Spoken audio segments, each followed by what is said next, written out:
है।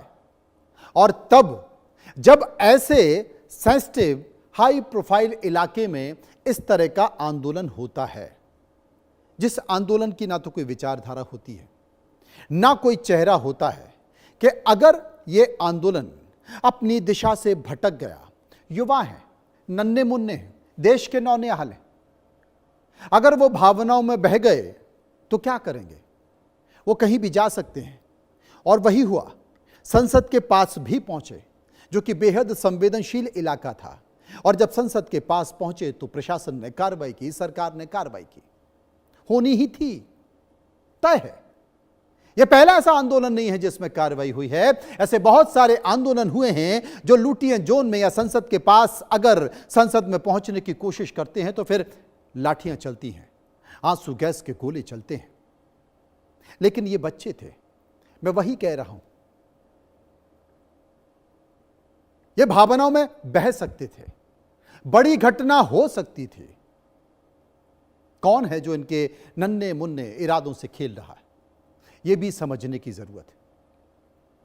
मैं मानता हूं कि देरी हुई, मैं मानता हूं कि इस मामले पर गंभीरता से विचार करने में देरी हुई, मैं मानता हूं कि इस मामले पर संवाद में देरी हुई, क्योंकि लोकतंत्र में संवाद ही सबसे महत्वपूर्ण हथियार कह सकते हैं, सबसे महत्वपूर्ण दवाई कह सकते हैं, सबसे बड़ी संजीवनी कह सकते हैं।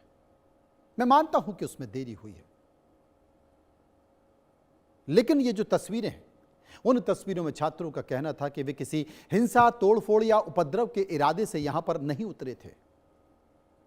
वे महीनों और सालों तक बंद कमरों में शांति से पढ़ते रहे, और जब उन्हें लगा कि दरवाजे बंद हो जाते हैं सभी तरफ के, तभी वे अपनी बात करने के लिए पहुंचते हैं। और ऐसे में जब प्रशासन उनसे बातचीत करने, उनकी समस्याओं का संवेदनशीलता समाधान निकालने के बजाय उन पर लाठियां बरसाता है, तो फिर उन्हें जबरन बसों में भरकर दूर ले जाता है, तो फिर युवाओं के मन में व्यवस्था के प्रति असंतोष होता है और वो बढ़ जाता है। लेकिन कोई तो है जिसने दिशा देने की कोशिश की। दशा और दिशा अगर इसकी बिगड़ जाती तो आप यकीन मानिए कि ये तस्वीरें और ज्यादा भयावह होती, और ज्यादा भीभत्स होती। ऐसे तमाम लोग थे जिनका कहना था कि साहब बहुत सारे ऐसे लोग इस आंदोलन में आ गए, बहुत सारे लोग ऐसे आ गए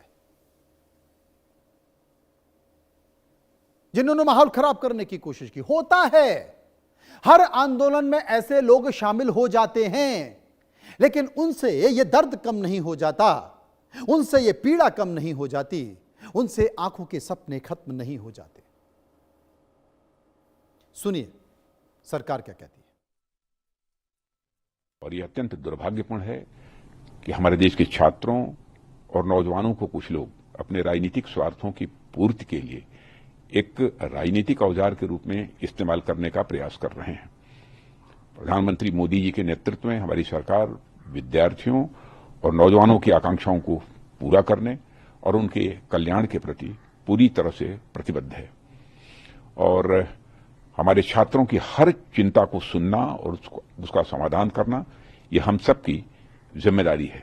मुझे पूर्ण विश्वास है कि भारत के जागरूक, परिपक्व और हमारे विवेकशील नौजवान ऐसे भ्रामक प्रयासों को भली भांति समझते हैं और वे प्रगति, विकास तथा राष्ट्र निर्माण के ही वो मार्ग को चुनेंगे। मैं पूरी तरह से आश्वस्त हूं।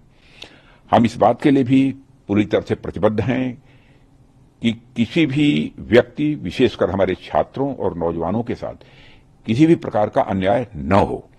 और विपक्ष के कुछ नेताओं द्वारा मैन्युफैक्चर्ड एक सेंस ऑफ एंगर, आक्रोश लोगों के अंदर केवल जनता, विशेषकर बच्चों के नौजवानों को भ्रमित करने और गुमराह करने का मैं मानता हूं कि यह असफल प्रयास है।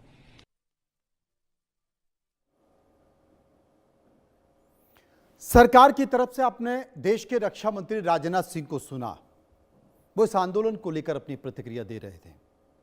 विपक्षी पार्टियां भी इस आंदोलन को हवा दे रही थी, मौका दे रही थी।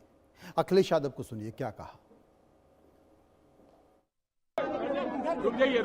एक बात तो देश की जनता जान गई है एक बात तो देश की जनता को समझ में आ गई है कि जो सरकार नीट की परीक्षा को भी नहीं करा सकती है, और उसी सरकार की फोर्स का नाकाम होना कि इतनी बड़ी संख्या में युवा छात्र नौजवान आए, उनके साथ जो व्यवहार हुआ है, उनके स्तरों पे लाठी मारी है, उनके हाथ पैरों में चोट आई है, कईयों की हड्डियां टूटी हैं, कई लोग एडमिट हुए हैं, जो हमारी बहनें हैं, बेटियां हैं, लड़कियां हैं, उनके कपड़े फाड़ दिए, और जितना पुलिस अन्याय कर सकती थी किया उन्होंने। नीट में ये फेलियर हुए, दिल्ली के इंतजाम में फेलियर हुए, और अपना गुस्सा किस पे निकालें? छात्र नौजवानों से। इसलिए हमारी मांग है सरकार से कि जो छात्रों की मांग है वो छात्रों की मांग को स्वीकार करें। कोई भी राजनेता दावे के साथ अपने राज्य में, अपनी सरकार में यह कह नहीं सकता है कि उसके राज्य में कोई पेपर लीक नहीं होगा, उसके राज्य में कोई भर्ती घोटाला नहीं होगा, उसके राज्य में शिक्षा को लेकर कोई ऐसी अव्यवस्था नहीं होगा। दावे के साथ नहीं कह सकता है।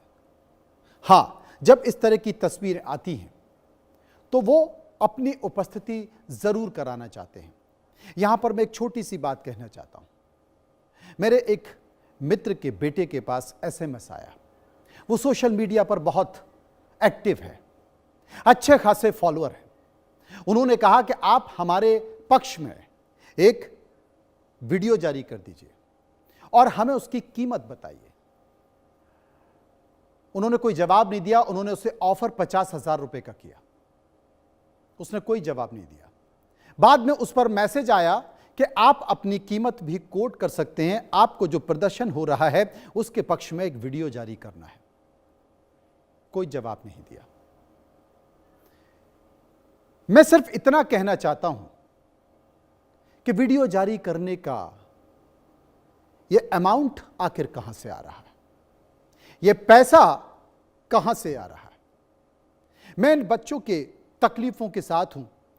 इनके आंसू बड़े असर करेंगे, इनके भावना, इनके दिल से निकली आवाज बड़ी असर करेगी। लेकिन तमाम छात्र छात्राओं से या जो लड़ाई लड़ रहे हैं उनसे एक बात जरूर कहना चाहता हूं कि अपने आंदोलन को किसी के हाथों में खेलना न दें, और उससे पहले यह सोचें एक बार ठहर के कि कोई हमारा इस्तेमाल तो नहीं कर रहा है। मैंने आपको जो उदाहरण बताया यह सच्चा है, यह हकीकत है कि आखिर कौन है जो पर्दे के पीछे इस कैनवस में काले रंग भरने की कोशिश कर रहा है।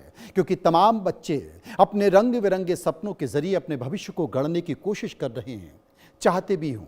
लेकिन ऐसा ना हो कि इस तरह के आंदोलनों में कोई ऐसा काला रंग उनके भविष्य के कैनवस पर लग जाए और उनकी जिंदगी में एक बड़ा धब्बा लगे और उनका भविष्य धूमिल हो जाए।